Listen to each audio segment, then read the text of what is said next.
Hoje a gente vai mergulhar de cabeça numa filosofia de vida bem radical, sem filtros, sem enrolação, baseada numa única coisa: a ação.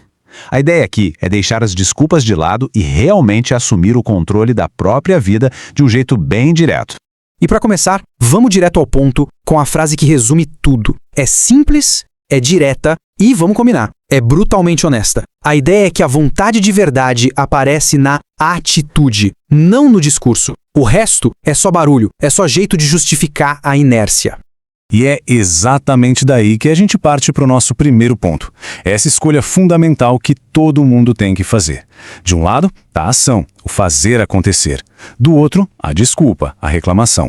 Essa mentalidade é sobre estar tão ocupado vivendo, construindo, fazendo as coisas, que simplesmente não sobra tempo para ficar se justificando. O foco é 100% no resultado. Não adianta tentar empurrar quem não está na mesma sintonia. A mudança, de verdade, tem que vir de dentro para fora.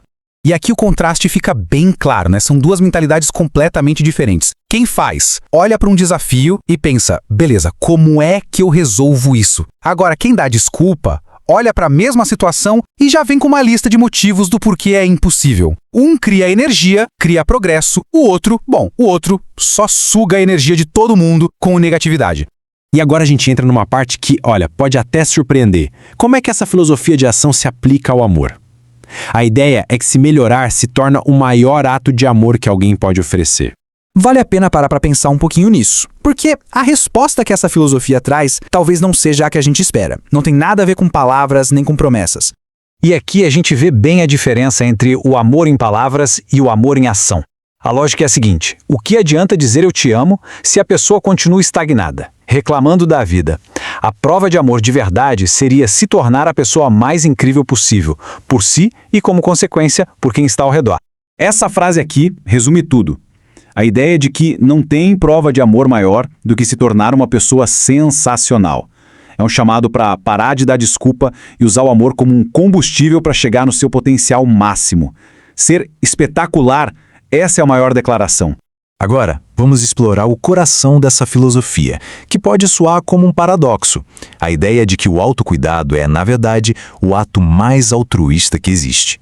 A gente conhece a definição clássica de altruísmo, né? Aquela coisa de se colocar em segundo lugar pelos outros.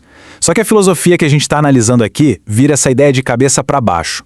Então, o ponto principal é esse. Não adianta nada tentar ajudar os outros se a pessoa não consegue nem cuidar de si mesma primeiro. Quando alguém se fortalece, se cuida, essa pessoa se torna um instrumento eficaz, alguém que pode de verdade causar um impacto positivo na vida dos outros. É aquela história. Primeiro, a gente arruma a própria casa.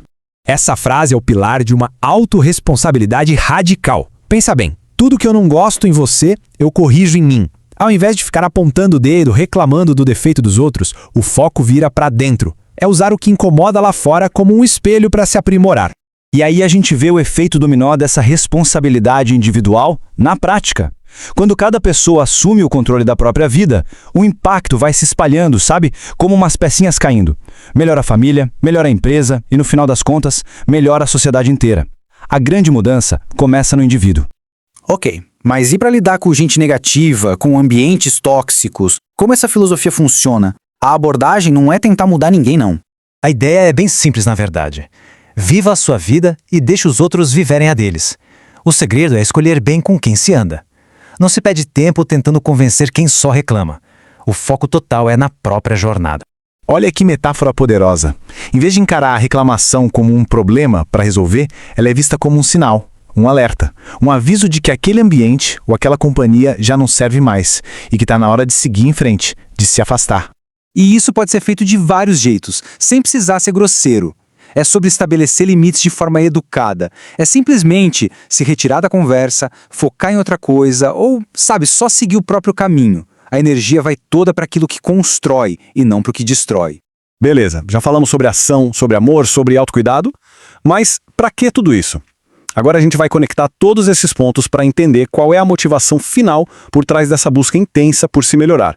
O crescimento pessoal não é o objetivo final, é, na verdade, um processo de se tornar um instrumento. Em outras palavras, uma pessoa preparada, capaz de servir a algo maior do que si mesma, de ser uma força positiva no mundo. E aqui vem o chamado pra ação. A proposta é que a mesma intensidade, a mesma disciplina que se aplica no trabalho seja usada para encontrar um propósito maior, um sentido superior. E a promessa é que quem busca com essa seriedade toda, encontra. E a missão, no fim, se resume a isso. Primeiro, limpar o próprio espelho, para depois poder cuidar do mundo. É uma jornada de melhoria sem fim, com o objetivo de contribuir de forma positiva, de deixar um legado de progresso e não de estagnação. No final das contas, o que fica é uma filosofia de poder pessoal. Ela diz que não importa de onde se está partindo, a transformação é totalmente possível para quem decide parar de reclamar e começar a agir de verdade. E a gente termina com essa frase, crua, memorável e com certeza desafiadora. É um testemunho de que essa filosofia não é para super-humanos, não. É para qualquer um que, cansado de dar desculpas, decide tomar a responsabilidade para si e fazer o que tem que ser feito. A pergunta que fica é: qual vai ser a escolha?